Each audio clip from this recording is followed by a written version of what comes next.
رسول پاک صلی اللہ علیہ وسلم کے دنیا میں مبعوث ہونے سے پہلے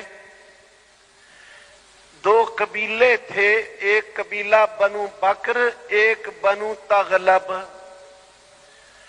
ایک قبیلے والوں کی اونٹنی دوسرے قبیلے کے باغ میں چلی گئی۔ باغ والا دیکھ رہا کہ اونٹنی آ رہی، اور آ کے اس نے درخت کے پتے کھانے شروع کر دیے۔ قاعدے کی بات یہ تھی کہ ایک دو ڈنڈے لگاتا واپس بھگا دیتا، لیکن یہ جاہلیت کا دور تھا۔ رسول اللہ صلی اللہ علیہ وسلم کے مبعوث ہونے سے 40 سال 50 سال پہلے کا دور تھا۔ چنانچہ اس باغ والے نے تلوار کھینچی، اونٹنی کے تھن کاٹ دیے، دودھ کی جگہ کاٹ ڈالی۔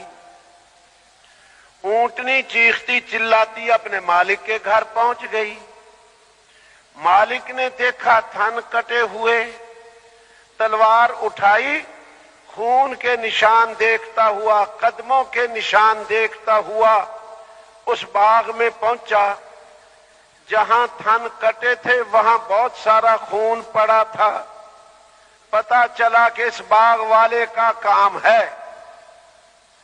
اب قاعدے کی بات یہ تھی، اپنے سرداروں کو جمع کرتا اور ان سے کہتا دیکھو اس باغ والے نے میری اونٹنی کا نقصان کر دیا، نقصان پورا کروا دو۔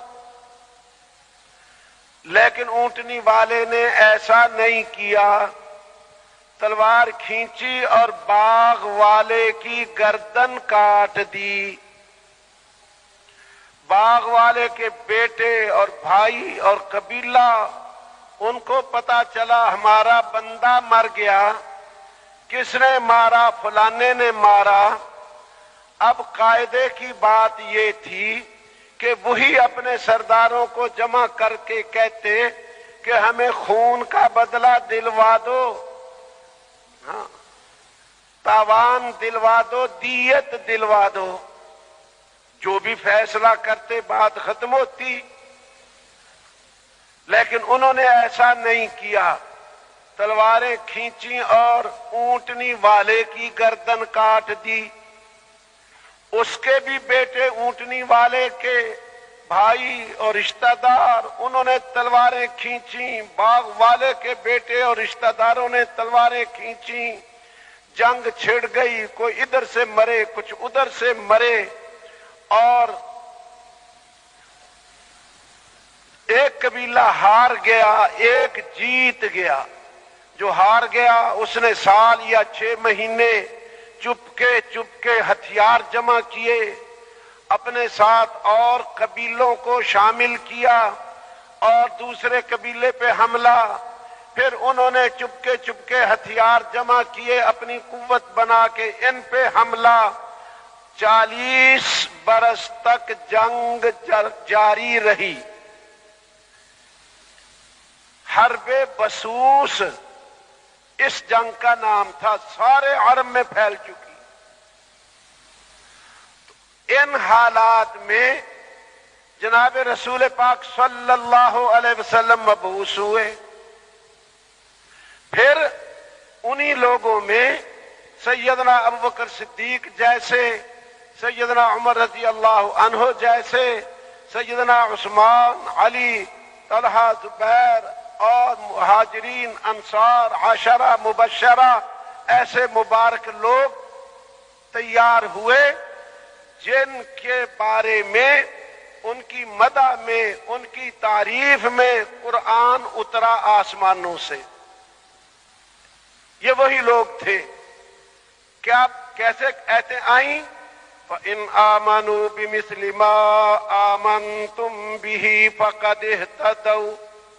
اگر لوگ ایسے ایمان لے آئیں جیسے تم ایمان لائے ہو، صحابہ کو کہہ رہے ہیں بِمِثْلِ مَا آمَنْتُمْ، جیسے میرے نبی کے صحابہ تم ایمان لائے ہو، اگر لوگ ایسے ایمان لے آئیں تو یقیناً ہدایت پا جائیں، فقد اہتدوا۔ یہ ان کے ایمان پہ قرآن اتر رہا، پھر ان کی عبادات پہ تتجافى جنوبهم عن المضاجع يدعون ربهم خوفا وطمعا كانوا قليلا من الليل ما يهجعون